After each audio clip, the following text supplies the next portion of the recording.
Hello. On behalf of Global Performing Arts, I welcome each one of you all across the world. A very warm welcome or a cold welcome, depending on which part of the world you are. Hello and welcome. Thank you to all of you, to each one of you for being with us, for all your comments, encouragement, and appreciation of all the online programs that we have produced in the last 6 months. Last year, of course, was difficult, challenging for each one of us. And then we found these online connections. And thanks to your support, we've been able to produce 3 programs on music, Mosiki, and we had 1 program on cinema, and we will continue our series on cinema. We're connecting the dots all over the world, whether you're in Hong Kong, Delhi, of course, London, East Coast, West Coast, Tehran in Iran. Welcome to each one of you. Cinema, as we have been trying to say, and we have continued, is the most powerful, perhaps the most influential medium of communication. And as our celebrated, famous director Satyajit Ray said, cinema's forte is its ability to capture, communicate the intimacies of the human mind. So to continue to look into the world of cinema, with me this afternoon is Lawrence Castellino. Lawrence is the heart and soul of all happenings around here. Passionate about dance, music, poetry, and of course, film. He's a marine biologist. He was formerly at the World Bank, practices yoga and meditation, and loves Bollywood movies. Thank you so much, Lawrence, for bringing your passion, your love onto the screen on cinema with us. Thank you. Also with us is Lida Saidian, originally from Tehran in Iran.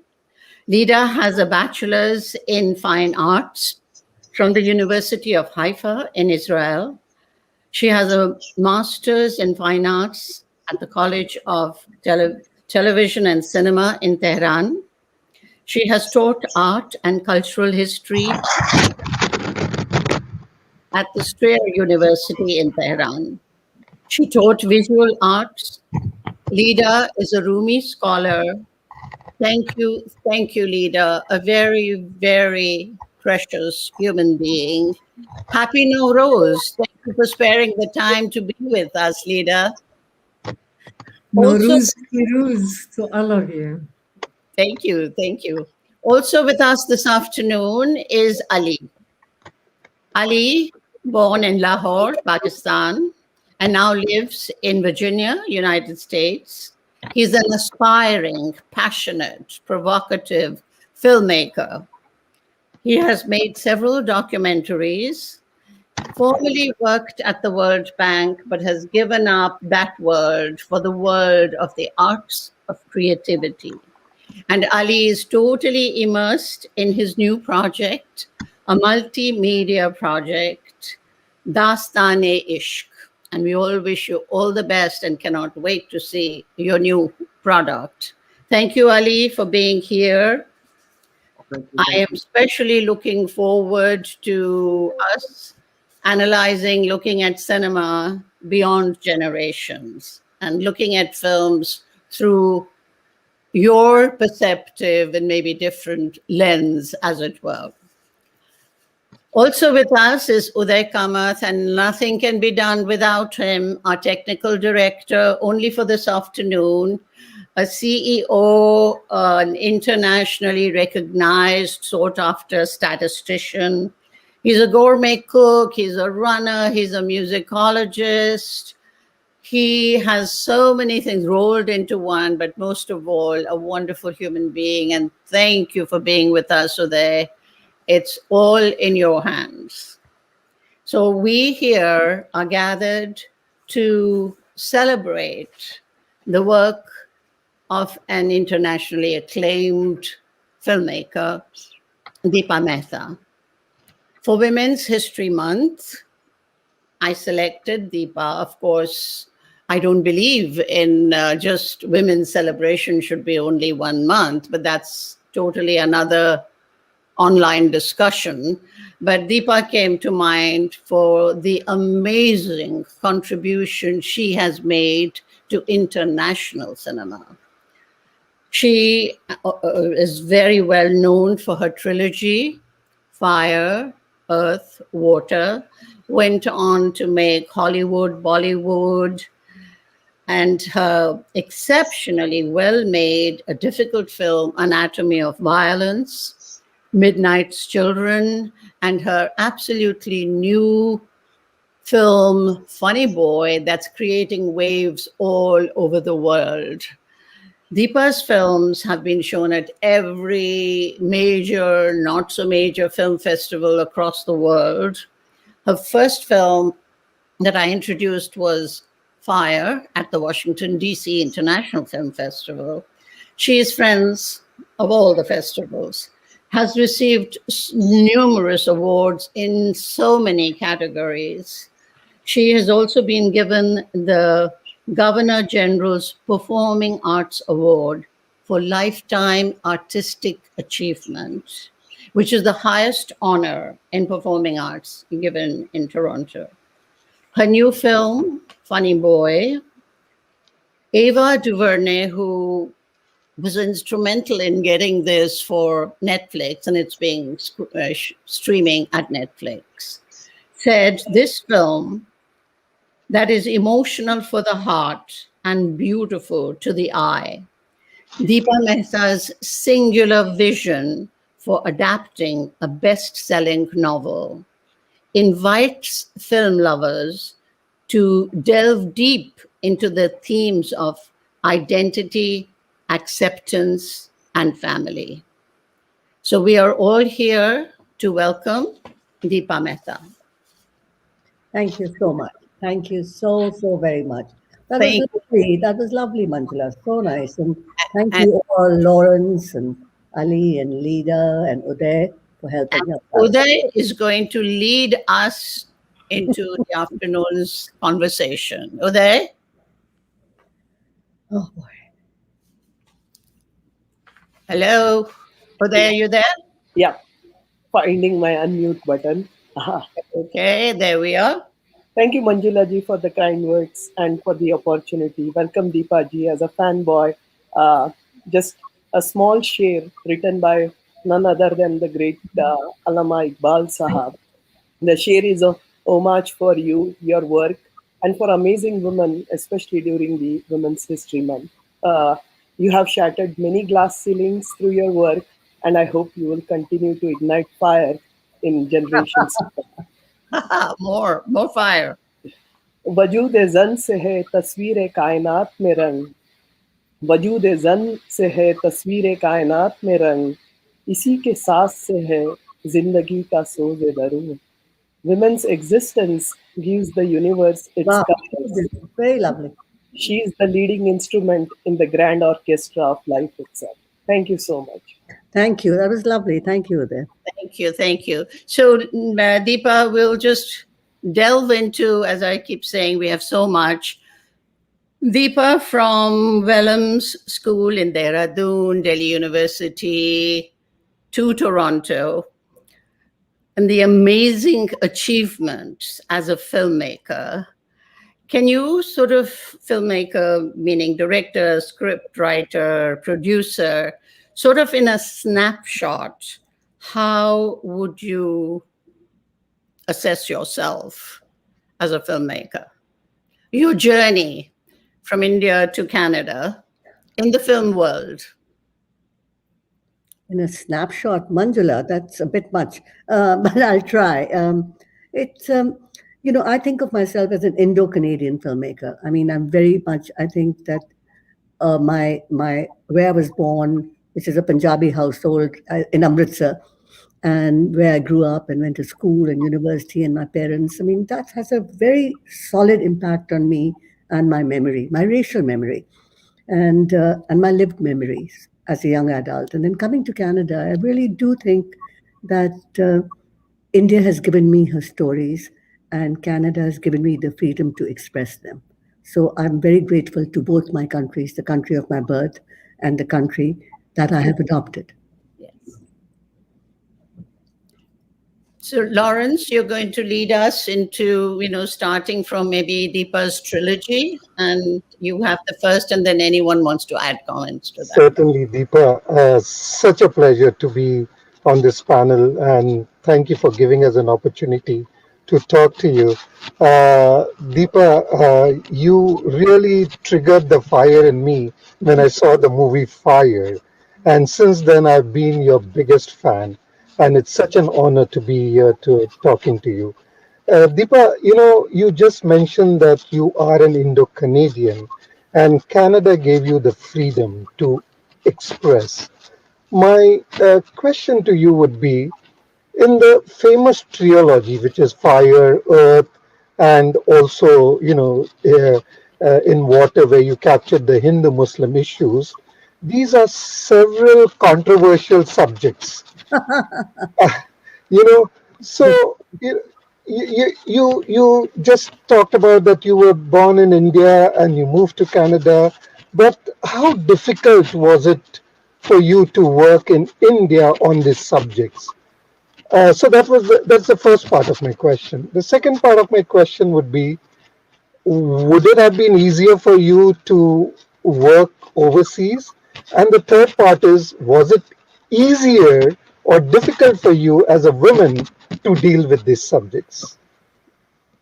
I think you'll have to repeat the question again because there are three questions. Certainly. So what was the first one? My first question is, these were controversial subjects. Okay, yeah, I get it. Okay. And how difficult was it for you to work in India on these controversial subjects? I think firstly, I have to tell you that when I decide to do a film, I don't say I'm going to choose a subject that's going to be controversial because that defeats the purpose.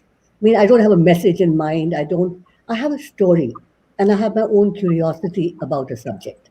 So for me, for example, Fire was really about, I mean, how much freedom. And it's interesting that this is Women's History Month. How much freedom do women have? Anywhere, but specifically in India, which is the middle class Delhi that I grew up in. And if they step out of what is expected of them as married middle class women, what will happen? So the subject I came up with is that supposing they have a relationship between themselves, which is a physical, emotional one, what would the fallout be? So it isn't that, okay, mom, God, I'm going to choose a subject that's controversial. For me, it was a very simple subject. And I don't know if you're aware, Lawrence, but before we can make a film in India or in Southeast Asia, in fact, you have to give the script to the Ministry of Information and Broadcasting. They look through it and see if there's anything that's detrimental to India or the Indian ethos or the Indian, the social and cultural being. So that is really important. So when I gave the script of Fire, it went through the ministry and they loved it. They said, absolutely, we really understand it. We understand what you're trying to do. Go ahead, you'll have our full support, and we do it. And I did have their full support in doing Shooting Fire. I got wonderful actors, and we got A.R. Rahman doing the score, and it was a breeze to shoot the film in Delhi. And we shot it on location in Delhi. No problem at all. So, we get their blessings. It was shown, it was the opening film, I think, at the Kerala Film Festival. And it was wonderful. I mean, and I was in Dubai, I remember, for a concert of A.R. Rahman, who's an amazing composer, as you all know. And I get a call from Delhi, from a journalist, and saying, how do you feel about your film Fire being trashed right now at Regal Cinema, which is one of the main cinemas in New Delhi. And I said, "What are you talking about? It's been out for like 2 weeks." It was screening in India for 2 weeks. Anyway, the long and short of it is that I do not make things that are subjects that are controversial. They are made controversial because of perhaps some reason themselves. I mean, I have no idea. So I think the whole idea of being a controversial filmmaker is very offensive to me because it means that I'm trying to gear people up to react to something which doesn't need reaction to. I mean, what's the meaning of the word controversial? It means contentious.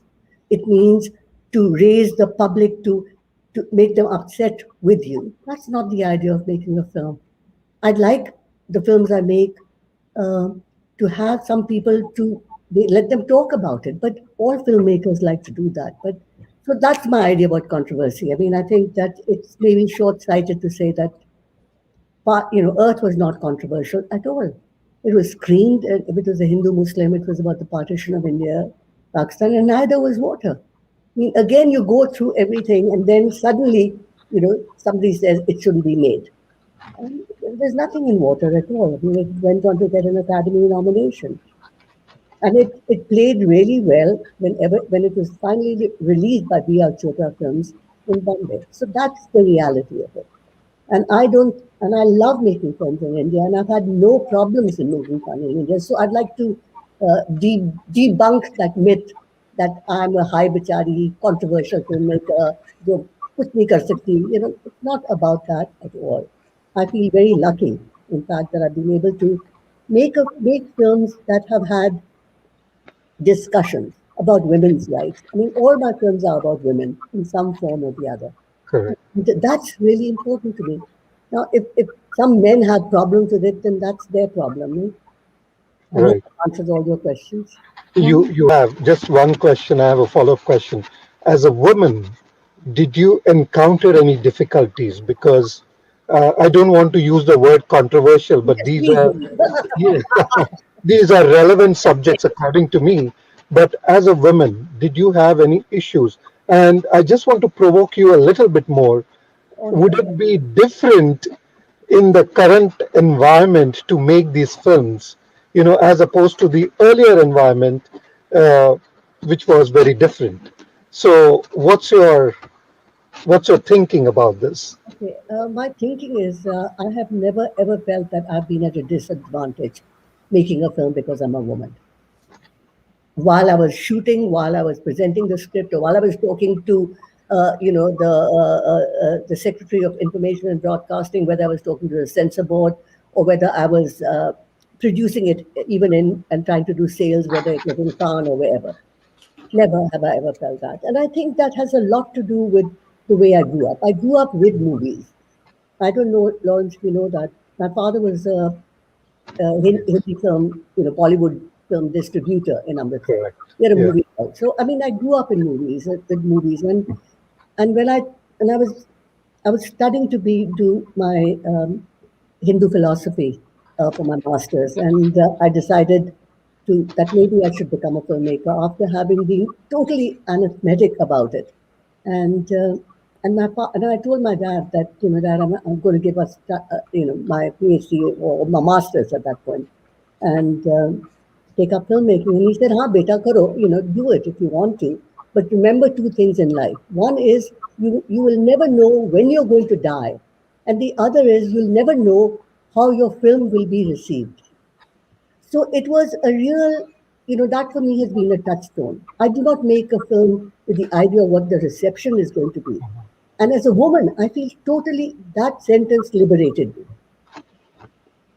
And I've Love. never, I mean, I've fought for women. I encourage women, young Indian, colored, white, anybody, young women filmmakers, and say, please don't play the victim. It's been tough, and yes, there's a boys' club. There's no question about it. But do not play the victim. Go and kick ass. That's my mantra. Perfect. That's a very, very powerful statement that you made, and what an inspiration that is. Thank you, Deepa. Yeah. Yeah. Thank you, Lawrence. Our Thank you. young Ali is most interested to ask you about your personal experiences and observations in making your films. Go ahead, Ali.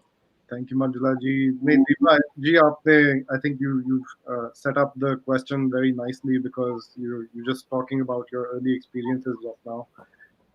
As an aspiring storyteller, we're told to speak from experience. So, what were some of your early observations regarding maybe class or religion or gender or communalism that you saw, or maybe even delving into literature and the sort of films you grew up with? They sort of inform your own journey as a storyteller. No, actually not. I mean, I have never desired to tell anything, and I'm sure if it'll come up, I have never thought that I've experienced this, so I will write about it, or I'll do a film about it, or I'll have. And I mean, that's the whole magic about films. I think is that you don't have to experience it to write it, or you don't have to experience it to reenact it. You don't have to have a racial memory. Okay, acha, I'll go and grab that racial memory and express it in my own way. I don't think so at all. In fact, that's very boring. That for me, there's a wonderful quote from Bertolt Brecht, so which I really like, and that too has become something that I really hang on to. He said, I hope I don't butcher it. He said that art is not what mirrors reality, but it's a hammer that shapes it, and that is very liberating. Because why would you want to mirror something that already exists, but you want to shape it through your own, not only your experience. I don't think experience is that important, but your own curiosity. Mhm. I think it's for artists, for filmmakers, for actors, curiosity is a very important thing. Why do you want to do this film instead of this one? What is it that speaks to you? Is it because you've been through the partition? No, not at all. I never went through the partition of India into India and Pakistan. I have no clue. But sectarian war, as it's happening all over the world, whether it happened in Rwanda or whether it happened in Bosnia or whether it happened in Israel, Palestine, everywhere, or what's happening in your America right now is also a division. Mhm. At the cusp of a sectarian war, and all that you don't have to experience it. You have to be curious about it. What makes people so angry with somebody else because of their religion or their race or their color? So, do you I, go and sorry? no, no, no. I was just asking as a follow up. Do you go and look for hero figures from these sorts of places, or do you just look, or do you imagine what a role model might act like or behave like within a certain circumstance? Um, I mean, obviously, there's your characters. Some of them are just caught in this sort of situation, or and then they're trying to just live their life. But then there are certain characters which are showing us a mirror as to how we should maybe behave. Uh, you know, if we come across these sorts of issues. So what's the question? Sorry, Ali. The question is, do you look at reality to get that inspiration, or do you just imagine how a hero figure might react? Yeah, first of all, I have to tell you that I don't even think in terms of hero figures. I mean, what is a person's agency, or what is their hero figure, and what is their alternative reality? I mean, I don't even go into that. It's theory, which I never went to film school. So I mean, I learned on the job, and that was my teacher. And so I don't know. I don't believe in terminology, and maybe that's stupid. I should, but at this age, I mean, who cares? You do whatever you do. But like I said earlier, if I choose to do, for example, if I choose to do water, I was doing Young Indiana Jones for Lucasfilms in Banaras, and I was sitting at the ghats, and it was early in the morning just to see what the river's like in the morning, what the city looks like at the ghats in the morning in Varanasi, and it was like 4 or 5 in the morning. And there was a woman who was on at the banks of the river, and she was all on her fours, on her hands and feet, and she was obviously looking for something. And I just, she was bent over like a shrimp, and I thought, what is she? She was old. It must have been in her late 80s or something. And I went down, and she was wearing a plain white sari, and she'd lost her glasses, very bifocal, probably like these. And I looked for them, helped her, and she couldn't find them. I couldn't find them, and I said, "I'll take you home. Where do you live?" So she told me, "There's in this gully, in this little street, there's a house." So I went with her. We found her house. I opened the door, and it was a door for the House of Widows. I mean, I was blown away. I had never, here I have grown up in India, I know about Hindu widows, but this is like in the 1999 or something. Never seen anything like that. So when that door opened, the idea for water came. So, how do you explain that? So there's no agency, there's no concept, there's no hero figure. It's a story. Or the concept is the concept of what are these women doing here? So it was curiosity, Ali, that drove me. I started reading about Hindu widows, and Mata Chen's book, a wonderful book, if anybody's interested, is called In Perpetual Mourning. It's wonderful. So that curiosity led me to go to the Manusmriti, where it was written that widows had to be treated a certain way. And so it's curiosity about a state of affairs that drives my stories. It's not a hero figure. It's not controversy. It's not anything. It's just human condition, especially women's condition. Whether it is in whichever part of the world. I mean, I was supposed to do Azhar Nafisi's book about Tehran. I mean, and it was the same thing that drove me for it. It was curiosity. Look at what happens to a professor who's in Tehran. I mean, Leader, I'm sure you know, it was very difficult for her. And so it's all over the world, but it isn't because it's difficult. It's because human beings, and my hero is Satyajit Ray. I mean, I'm so glad, Manjula, you quoted him in the beginning, because he's amazing. He's just... We both are fans. Because just great humanitarian cinema. The humanitarian cinema of the 50s and 60s is amazing. Yeah. Whether it's Ray, whether it's Vittoria De Sica, whether it's Kurosawa, whether it's Mizoguchi. I mean, these are amazing, I think, humanitarian cinema filmmakers who always have inspired me to find the humanity in a person who you're depicting. So in amazing, Ray did that in his trilogy, Apu trilogy, where where amazing little figures became so heroic because they gave hope, because they were real. They didn't do dharam dharush. I mean, this isn't a Bollywood film, but they knew how to express the truth. Those for me become really, when the ordinary becomes heroic. It's a little thing. They don't have to do big gestures. It's a smile. It's a gesture of kindness. That's what makes heroes, not big gestures, I think. I hope I've answered your question. Yeah, and that's what makes it universally appealing, your work, your films. And they've been shown all over, appreciated cross-cultural, cross different ethnicities. And there we ask Lida, who is a non-Indian, to bring her perspective, how she's been studying your films and understanding, and as she calls it. So Lida, over to you. It's a pleasure to be on this panel. Deepa, it is wonderful to meet you. And you are obviously a pioneer in what is happening in the world of cinema in India.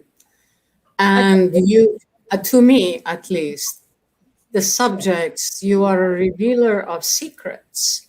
Secrets that we want to cover over and not talk about, and you bring it at the forefront. And that is why, while steeped in Indian culture, it has such universal appeal because it is all about human condition and human suffering for causes that are so, as you said, nonsensical, to hate someone so much for so little.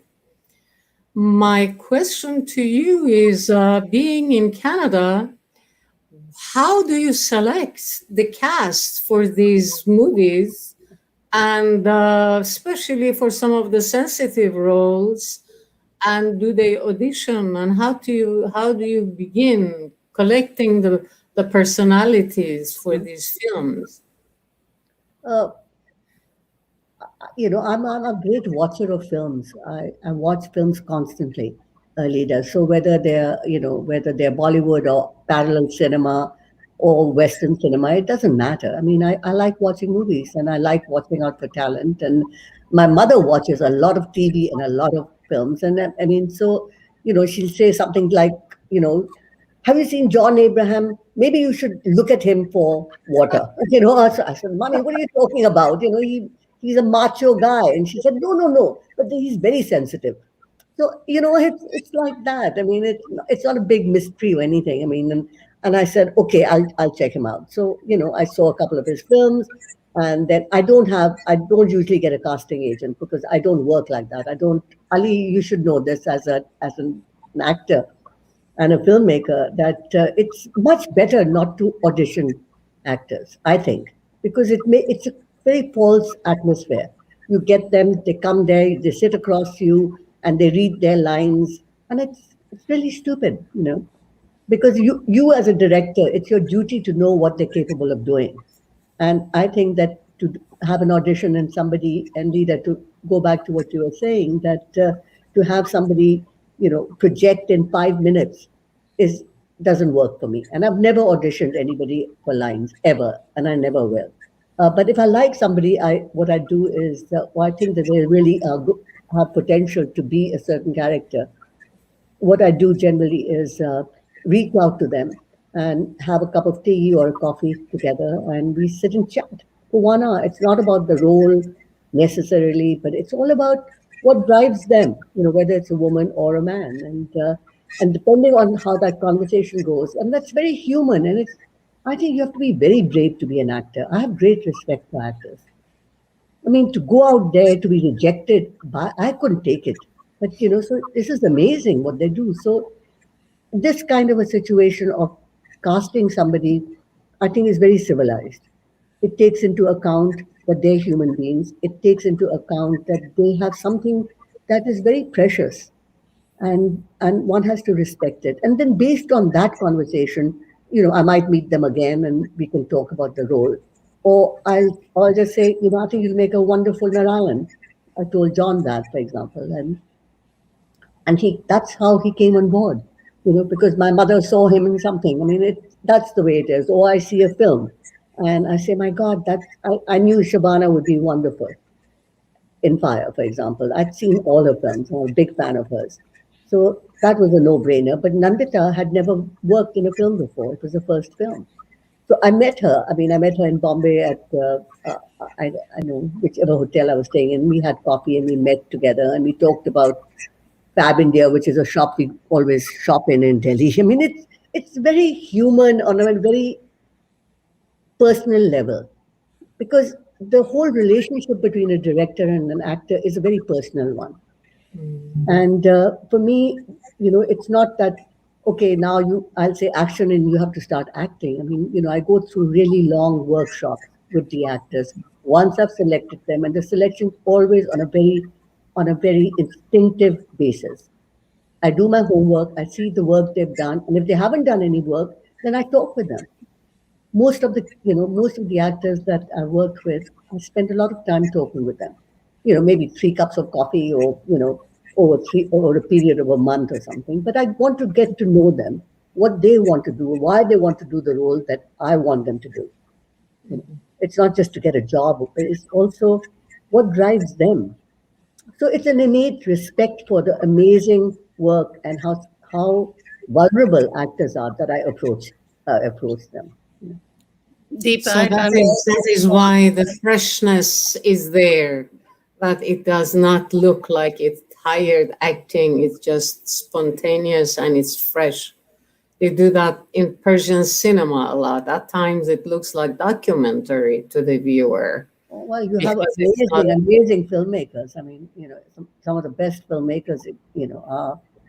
Uh, I mean, of course, Kiarostami is just one of my favorite filmmakers. He's brilliant. I mean, Iranian cinema is amazing. but taking on from leaders and Deepa, what you were talking about, the casting issue, you have brought many newcomers on the screen, and you explained how you do, and we've been reading how you do intensive workshops.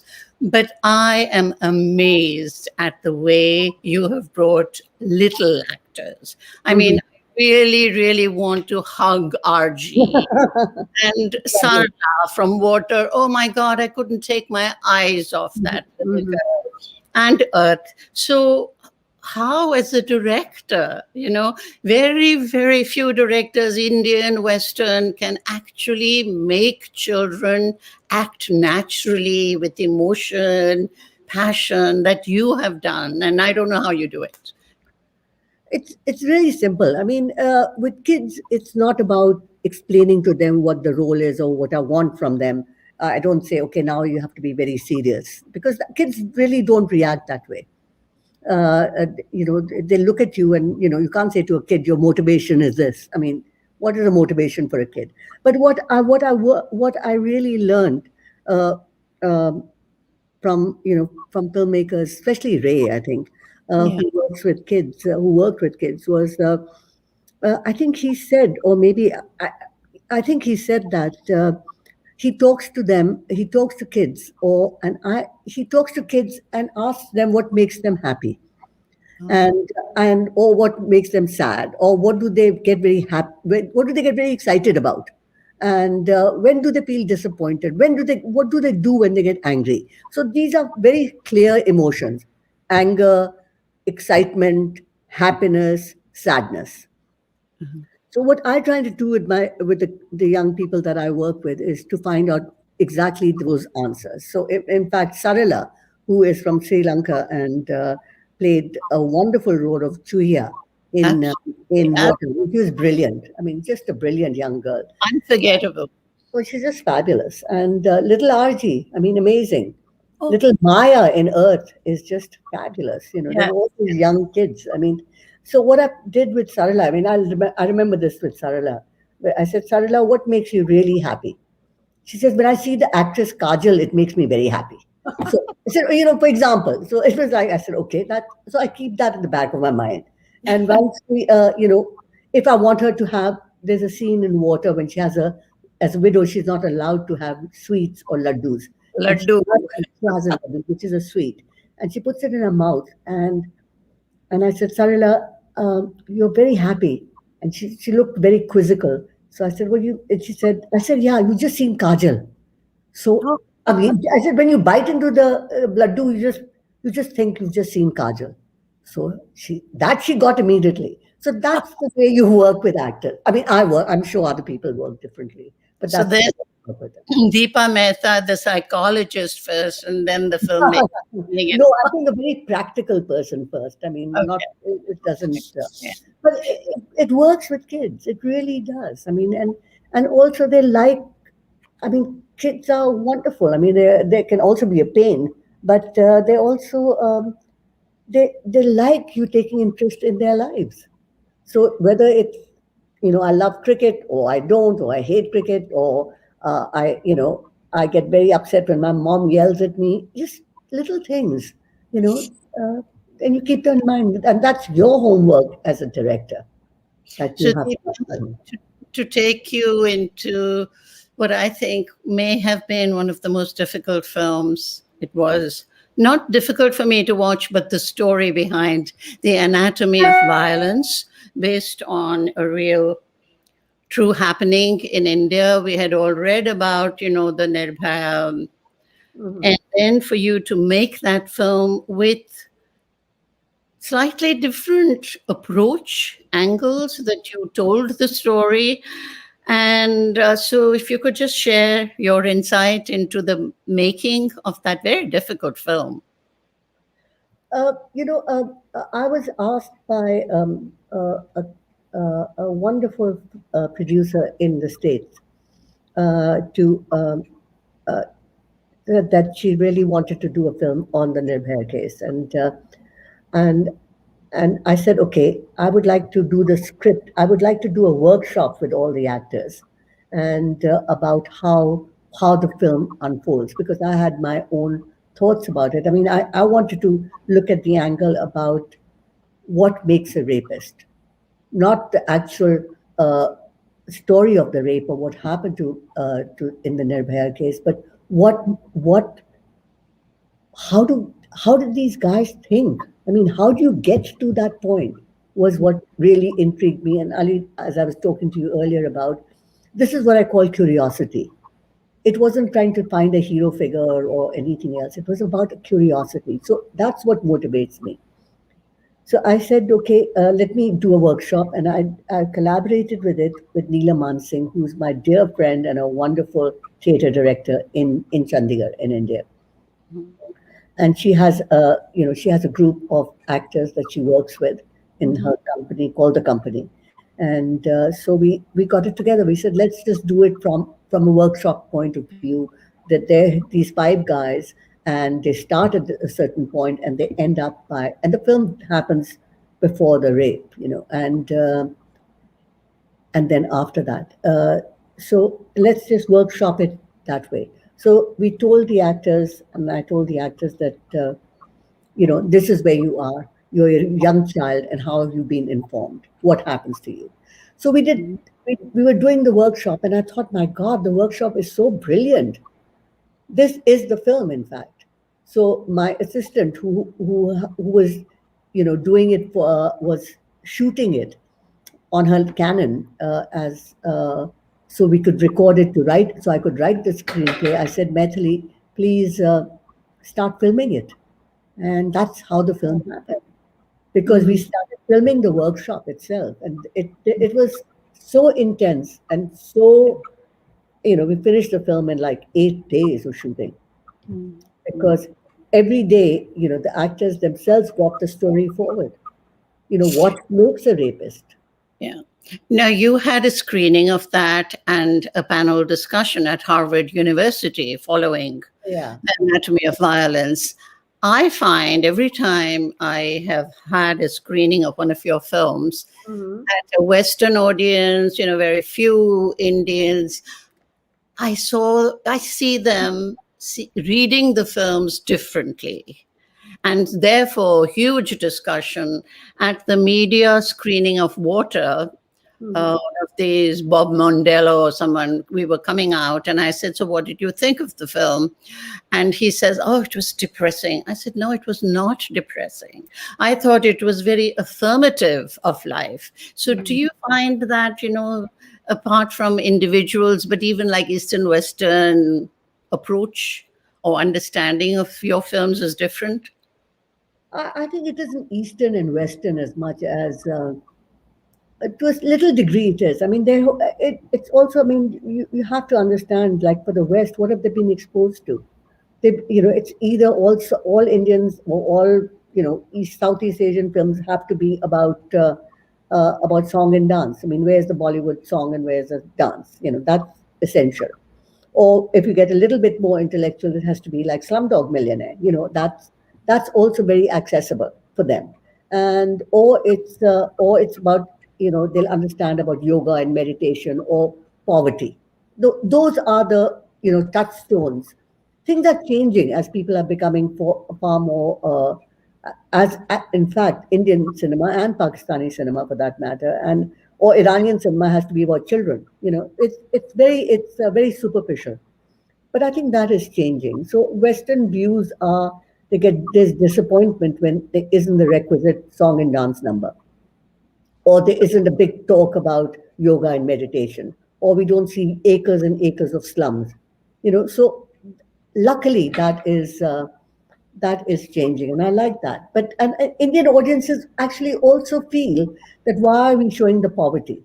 So it's negative on both sides in any way. Or why are you showing the downside of India? Why aren't you showing the upside of India? Or not all Indian women are lesbians, not all Indian women are widows, and the sectarian wars are fought everywhere else. So we all, as human beings, carry our baggage, and Indians outside India are very sensitive about how their country is portrayed. Whether, I mean, however intellectual we might want to be or pretend to be or whatever, we get very possessive about, about our home that we have left behind, and that it should be portrayed in the best positive light. India is great, kind of thing. And Indians in India are the only ones I feel who can actually have the ability of not carrying any baggage. I think the diaspora is different. I think the Western audience is different. I think the Indian audience in India is different. Yeah. So Deepa also knows how to make Bollywood, Hollywood, all the fun stuff and the. No, but you have to understand, Bollywood, Hollywood came after water was shut down in Varanasi. And I thought, my God, this is such a terrible experience. I mean, I never want to make a film again. Oh. But then I said, okay, and I came back here and I said, I should do a film that's fun. Maybe that's what I need to do. That is not about, it's about, it fulfills the fantasy and the requirements of every Indian and every Western person. So let me just do that. So, and I had fun doing it. And so it was a film that was shot in Toronto. And it was, I mean, it was a ripoff of Pretty Woman. And so, it was fascinating doing it. And it was really liberating. I enjoyed doing it. And I realized that I really like comedy and I like song and dance numbers. Where our audiences at the festival enjoyed it thoroughly. They were dancing with you. No, they loved it. People love it. I mean, and who am I? I mean, do I question what people's reactions are? I mean, going back to what you asked me, how do I react to it? No, I don't. There's a lovely expression, and maybe you can translate it, if somebody can, for leader. Leader, there's a lovely expression in Hindi which says, Raat gayi, baat gayi. I mean, you do something and you move on, I try not to stick to expectations. I mean, because otherwise I'll be bowed down by people's compliments or awards or their negativity. It's bound to happen. Ali, you had some, before we really were coming, time's going so fast. You had some questions about Midnight's Children for Deepa. Where's that?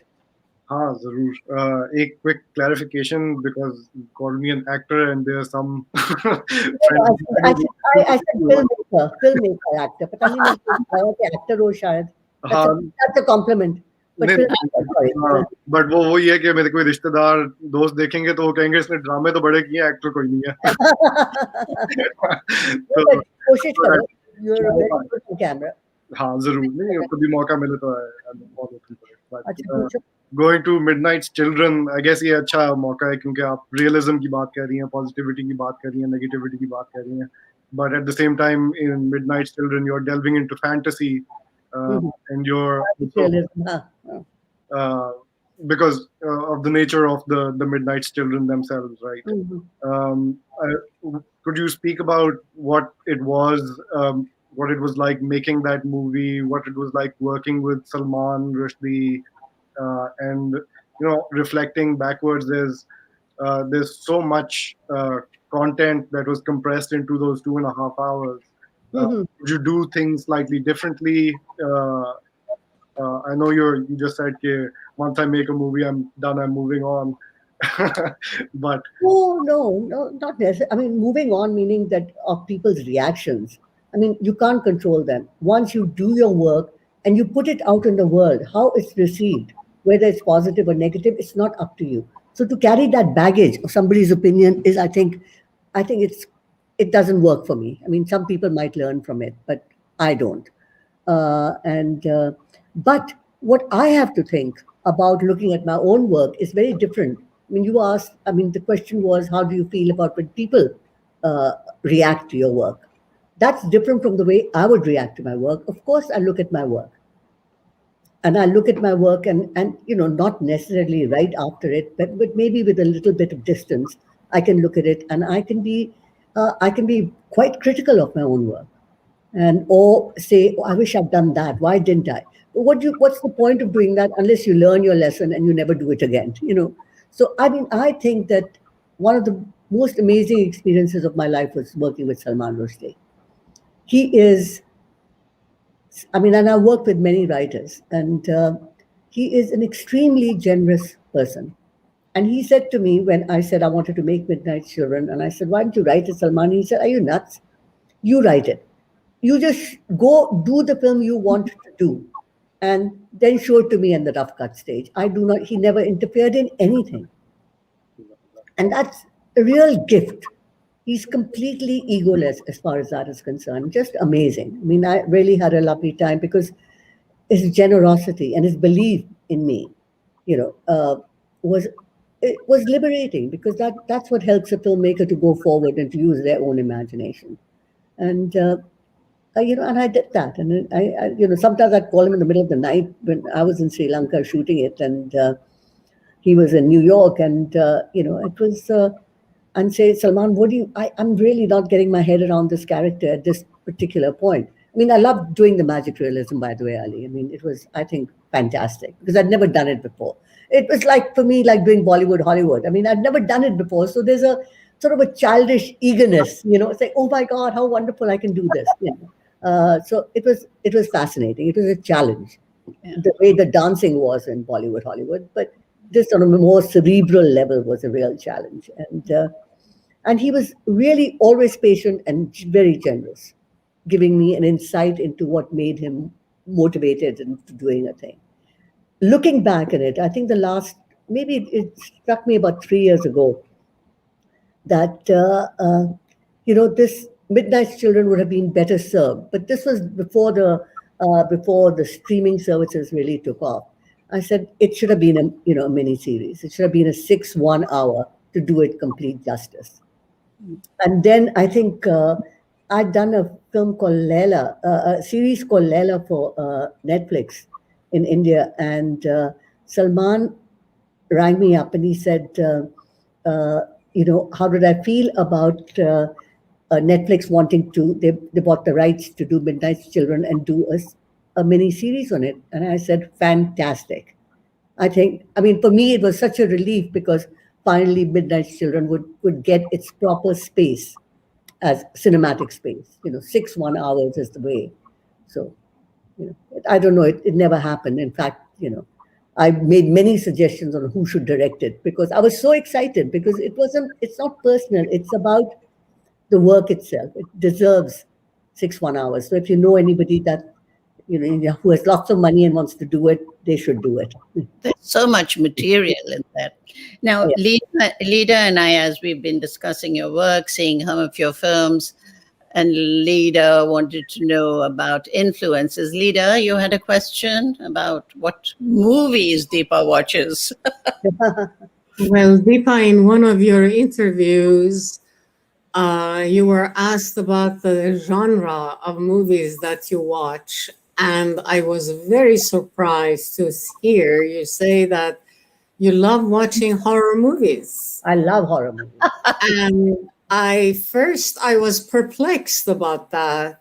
But then it revealed something about me and the way I see your movies, because even in the most beautiful and serene and romantic episodes, I had a feeling that I was watching with horror, with dread of what might suddenly happen in this beautiful scene.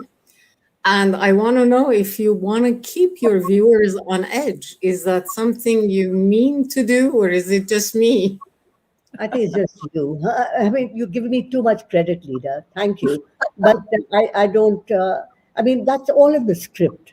It's written in the script. When I write my own scripts, which I do, it's not that, okay, now I'm going to have a cliff hanging cliff or whatever the word is, point. Not at all.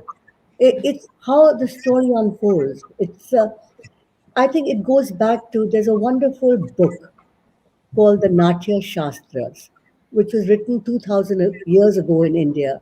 And it's actually a book on performing arts. 2000 years ago. And there's and the whole book is about theater, about writing, about even things like makeup and production design. And but one of the most powerful things in the Natya Shastras for me is the way they talk about getting prepared.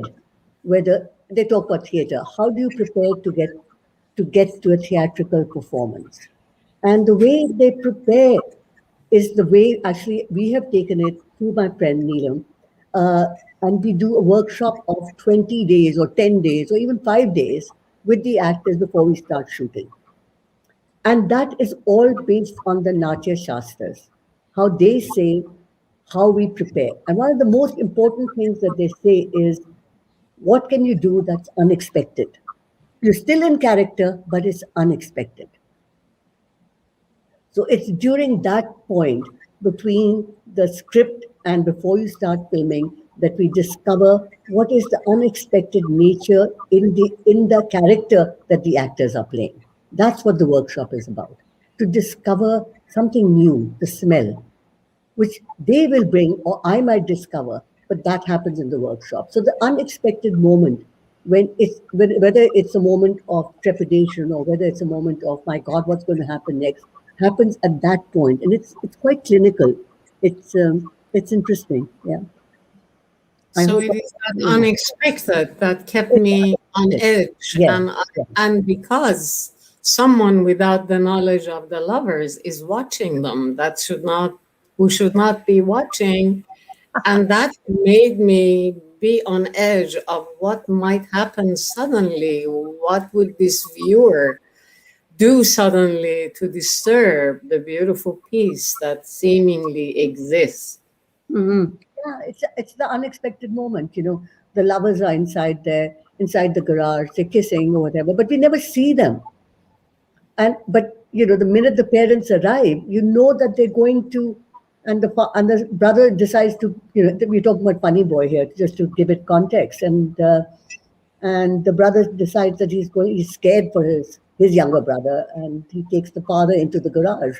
You know something's going to happen, and the unexpected moment, and the unexpected moment is not, oh my God, they're going to be discovered. The unexpected moment is when the father opens the garage door and we don't see what he is seeing. That is cinematic unexpected moment, because it would be very very obvious to cut to them and say, oh my God, this is what he saw and that's why he's reacting. But the strength of the performance is in actually him performing as if he's seen it, and he makes us feel that what he's seen, we've also seen. But Deepa, even in Earth, when she's looking through the window, Oh and yeah, yeah, my little Maya, God, it's like a growth spurt in that yeah, young girls. yeah, But the way you do it, and as I think Leader's trying to make a point over there, is you see the girl, and then those two are inside. But what happens in that girl's growth? It's amazing. And so Lawrence and I and all of us have been, of course, you think of Deepa Mehta's work, and there's lesbianism and your latest film, homosexuality. So Lawrence has some really interesting pointers on there, Lawrence. Certainly, thank you, Manjula. Um, I am I'm kind of intrigued by the curiosity that you talked about, or rather, curious about the curiosity you talked about. You know, the common theme that runs in your movies is about forbidden love. And okay.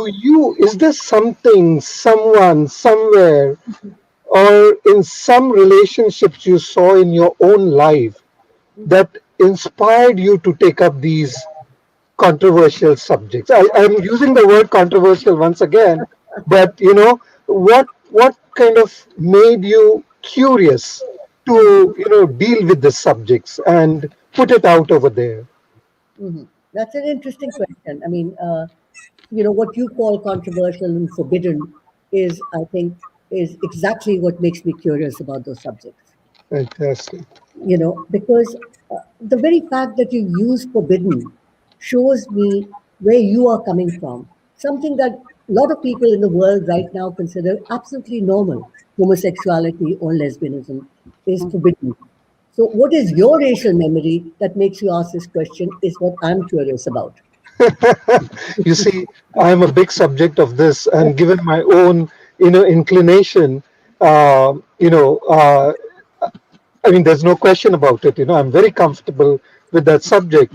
The reason why I asked you is that you talked about curiosity, and did you draw any inspiration from your own personal Are experiences? you Did asking you? me if I'm a lesbian? Is that what you're asking me?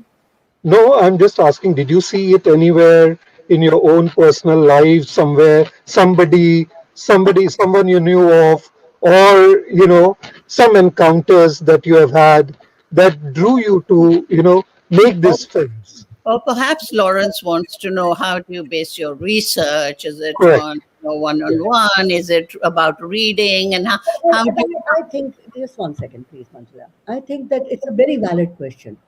Mm-hmm. I don't have to have gone through a sectarian war to have done a film called Earth. I Right. have to go through what happened to the Tamils in Sri Lanka and the genocide of the Tamils to done Funny Boy. And similarly, I don't know anything about magic realism to have done Midnight's Children. I don't know any. I really didn't know anything about what it's like to have a lesbian relationship, except what I felt very strongly about was that, and I think I said this earlier to you, Lawrence, that the reason I did the film, the curiosity, the question you asked me about curiosity, is about women.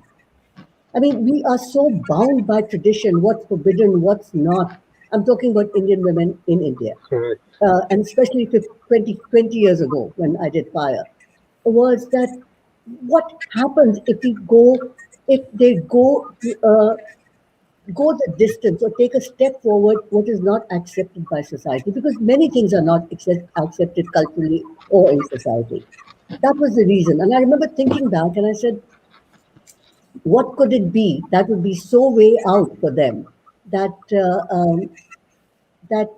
people would question it? And I thought maybe if they had a lesbian relationship. For me, it wasn't a big thing. It was what would the fallout be? And I was more interested in the fallout, well, how the husbands would react, how the mother-in-law reacted, how society reacted, how the servant reacted to them, two women being in love. It wasn't about sexuality as opposed to being in love, how So, people react to it. So yeah. my curiosity was the reaction of people to two women being in love. Especially and in Funny Boy, which is based on a very famous book. The same thing. I mean, what was the reaction? Which actually, on one level, I mean, Buñuel, who's one of my favorite directors, is said that the minute you're particular is the minute you become universal. So Funny Boy is very particular. It's a coming of age story about two young boys who fall in love with each other. That's very particular. But on a universal level, it is when you step out of what is what I call self-determination. You know, I want to be, I am gay. I thought I want to be, I am gay. You know, that kind of thing for the young boy to say to his parents or to everybody else. And he's called funny. So society disapproval on a personal level and on a real, on a large level as far as the country is concerned is the same for me. The way the Tamils were treated is not very different from the way the little boy was treated. What is prejudice? What is racism? Why do we not have any compassion for somebody who's not like us, whether it's their sexuality or whether it's the color of their skin or whether it's their cultural identity? That is what I'm curious about. Mhm. Whether you're lesbian or homosexual is a part of is a way that one can actually explore something, because people themselves are so prejudiced about it. But that's Okay. not the main reason. Okay. So we cannot Lovely. use the word controversial for Deepa's films. Oh, Can you? Absolutely no. I'm not a child. No, no. Yeah. Yeah. No, we don't. Okay, but her work is powerful, Yeah. daring, and my God, aesthetics in Funny Boy. I am so completely bowled over by the color. Oh, that's another thing. Deepa talks about the palette, right through the trilogy. Yes, Deepa, and then we have Funny Yeah, Boy. the colors, I mean, Palette and yeah, is color so palette. meaningful. It conveys the water. Oh my God, the blue, and how it's subtle as well as, so that the aesthetics in the film, apart from, or I think it enhances the very difficult subject matter of the films. And I know we're all wanting to make remarks. Wait, Deepa, do you have what, 5 minutes, 10 minutes? What? 10 minutes. I have 10 minutes. 10. Okay. So we're all wanting to talk about Funny Boy so much. And if I may just say that one scene with the two boys dancing should be used in teaching film studies. And I don't know how you do it. You just want to dance. You feel the boys, the passion, the emotion. Nothing else matters. And you make us feel that way. And that is amazing filmmaking. So Lawrence, you go first. Leader, just jump in about Funny Boy, as we've Lovely. seen all Yeah, You know, about 10 minutes. So, yeah. Great. I'll make this really very quick. I must have seen Funny Boy twice, and there was it's at so many levels you have addressed this subject, and it was fascinating. The subject itself was very fascinating. Um, my question to you would be: you depicted gay love at a time when the world has evolved significantly on this issue. What were the boundaries that you were trying to push about gay love in this present times? First of all, the film is set in the 90s, in 1980s and 70s. Hmm. It's not set, it's not contemporary. I mean, so when you do a historical film based on a historical fact, I mean, you have to say that, it's not about the world, it's about how they are perceived in their world. It's not the world of the audience, it is the world of the film. How are the characters reacting to the boys in the film? That's what's important. And also I think it's also really important, Lawrence, because for me it was very important because to this day homosexuality is a criminal offense in Sri Lanka. So the world might have moved, but the world in the film and their world has not moved at all. Correct. Very fascinating, and the way how you depicted the whole thing, it was very touching. Yeah. Yeah. Lawrence, if I may just Yeah. add, in fact, we all have to, as we're seeing the film, I so admire Deepa's accuracy that you don't mix it from a Western, everything's all right, or from today. It was, I thought, 1974, Deepa, later. 1974 to Yes. 1984. Yeah. Okay. So of that time in Sri Lanka, the boys' behavior and of course the acting that she makes them do, it's so authentic, it's so accurate, and therefore, the wonder of the film. Some directors, filmmakers tend to mix up the period to today, and it doesn't work.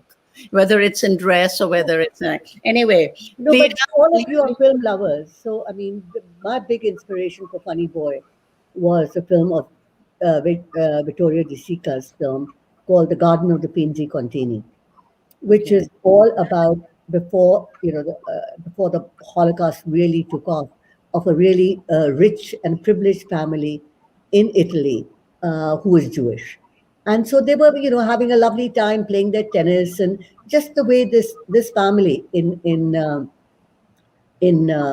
Funny Boy is a privileged family. They aren't living in the slums. They live in a beautiful house. His father drives a Mercedes. It's they play tennis.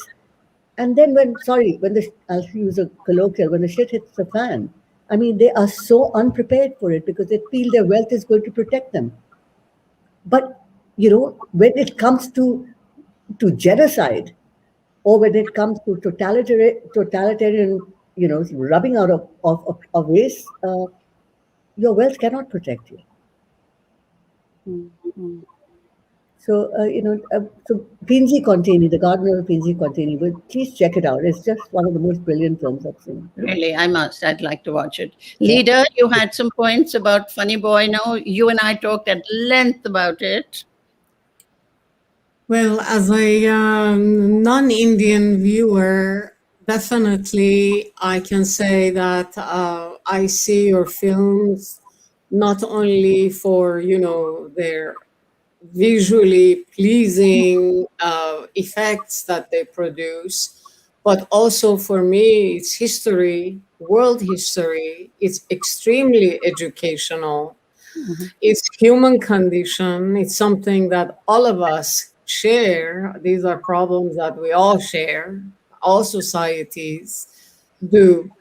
So I see it as it being illuminating and educating, and that when I look at first generation immigrants, there is more for me to think about as far as what they might have left behind, Yeah. the challenges that cause us in Funny Boy, a comfortable life, very comfortable life. But then it all becomes meaningless when one is subject to persecution for their sexual orientation, persecution for their ethnicity. So there is a lot for me to see and to digest, and it's a rich experience for me when I see people from other parts of the world, the possibilities that made them make such difficult moves. Wow, that's amazing. I think that, those are the kind of films that inspire one too. I mean, I just feel, and I think of Gardner P.G. Contini, when I learn something about humanity, when I start caring for certain people, then their journey becomes my journey. And it's a journey, I mean, it's very interesting to me when, a lot of people that I know who are well educated had no idea about the civil war in Sri Lanka. Very few of them knew exactly where Sri Lanka was. They think it's a part of India. They don't know it's an independent country. But if a film takes you on a journey and you finish seeing it, for example, with Water, they said, after a couple of screenings somewhere, there was a question and answers. This is before that, why? Tell me something more about the widows. And I said, if you're interested, as you are, please Google it. Because that is, and that's the way I feel about Funny Boy. If people are really want to know what happened historically, because this is, after all, based on a fictional book, uh, but it's accurate to some degree, then do Google it or look up a dictionary or encyclopedia, what you have to, because if you're keen, then we learn something about the world, won't we? I mean, if I have to learn what's happening in Iran, it's really important to see the films, what they say. Yeah, it's extremely refreshing because in the West we see so many fluffy movies that are about nothing and all special effects. But yours is truly the real deal. It's historical, so it is going to go down in history. It's not a fad for today and then forgotten. It's never going to be forgotten because it is part of India. Cultural, historical, and visually, it is so beautiful. And the lighting, whoever does your lighting, It's my cinematographer. He's brilliant. I will tell him you said nice things about him. it's just like Rembrandt paintings at times. And the blue in the water reminds me of Picasso's blue period. And, that by Yes. itself Perfect. gives away something about the ending and how it might end. Yeah. Well, I mean, for me, as an immigrant to Canada, who's now a Canadian citizen, I mean, I think that the last line, which I had, I mean, I really thought about the last line of the film, and I said, and that encompasses. I think maybe Lawrence, you were the one who asked me the question. I don't know. Maybe you did, Manjula, about what is it like to be informed from India to Canada, and the last line of Funny Boy, which I wrote, is actually what I think happened, is my experience in a way of all the experience I think which is of all immigrants, whether they come to America or they go to England or they go to Australia or they come to Canada, which is that they are free slaves. Now she says, now we are free slaves. We are in a new country, but we're free, but we are free slaves. And slaves to what? Slaves to the preconceptions that people have or what we are going to be. Defined based on the color of my skin and what I have, or what I dress, or what accent I have at the minute I open my mouth. So it'll take generations for us to be really free, because we might be free in name, but we still not free of preconceptions. Okay, so we've added another qualification description. Deepa's work, educational. Okay, leader, powerful, provocative, researched, and now we're all, so many people trying to get the real stories. There's so many stories going back to BC, somebody said, about Tamilians in Sri Lanka. So you've given us a lot of work to do as well. Ali, your turn quickly. We have so much, to wrap up. Funny boy, what did it mean to you? Oh, the next generation's approach, and look at it. Chale, I'll wrap up all of what I have in my mind in one one go. With Funny Boy, what struck me most is, first of all, it's the first film from Sri Lanka that I was seeing. So just to engage with content which is from our neighborhood, but I just haven't had the opportunity to see what's in our neighborhood and to relate to the lifestyle, the culture. It just felt like it was happening in my own backyard, in my yard, because I could relate to the characters, the young schoolboys going to the all boys school and so on and so forth. Yeah. So it resonated very deeply. And it's these stories of the past, these period pieces which you sort of have a mastery over, which I don't think any other contemporary filmmaker from our region really has. So you've done the past, you've done the present, you've also kind of ventured into the fantastical with Midnight's Children, and there's these sort of the themes which bring these all together, which is sort of this edging into communalism and totalitarianism, and the one slip into madness, and that kind of is really captured well in this piece Leila, the series that you've done, which is a dystopian sort of a warning for. I know. But the funny thing is, it's happening right now, Ali. That's really scary. Yeah. It is, and it's happening everywhere. And it's not just India; it's happening everywhere. It's happening in Pakistan. Everywhere. Right. And so, I think as storytellers, I think it's important, because I really I'm a fan of future fiction. That's where I draw a lot of inspiration from, and it's usually the Star Trek utopian type. Which I'm really looking for. Okay, what are those? I want to use the word heroic again, but not in the grand hero sense, but in the our small kindnesses, our small acts. Yeah.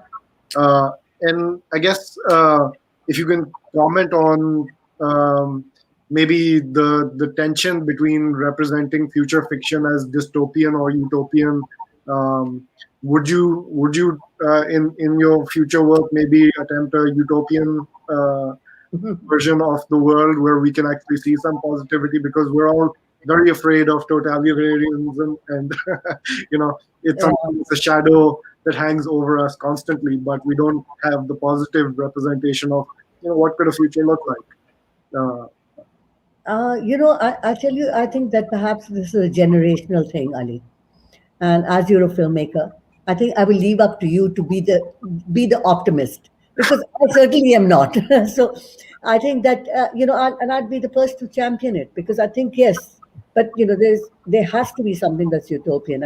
I cannot be a complete pessimist and say that this is going to end badly for all of us. Even though I feel, as far as the climate is concerned, as far as totalitarian governments across the world are concerned, as far as divisiveness is concerned, whether it's in America or whether it's in Pakistan or wherever, I mean, I don't feel very hopeful. But I think that it needs your generation, Ali, to help us to bring the utopia forward.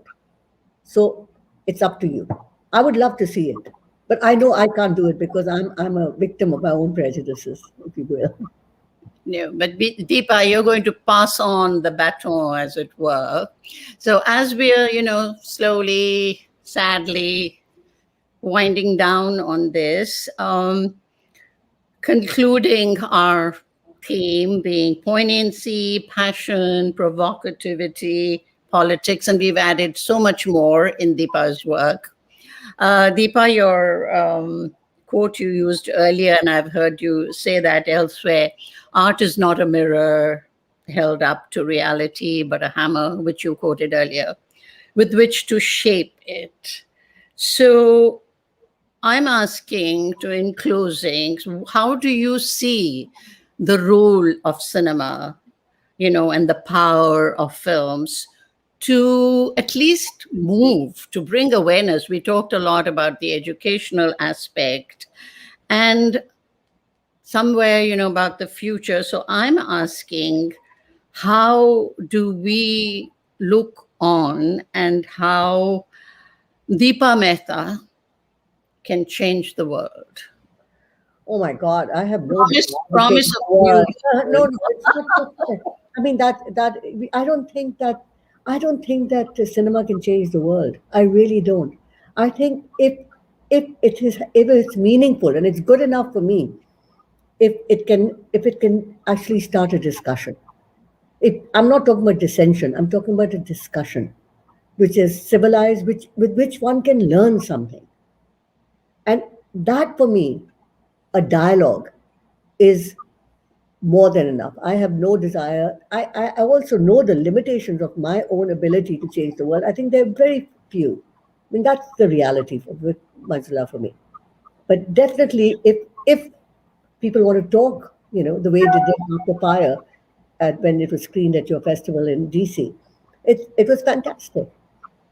I mean, I was in the middle of an argument with two couples where I thought the wives were going to kill their husbands. And I was just sitting there in the middle because, the husband was so mortified by fire and the women were saying, you're idiots. I mean, they were like two couples and I thought it was really weird and wonderful. Yes.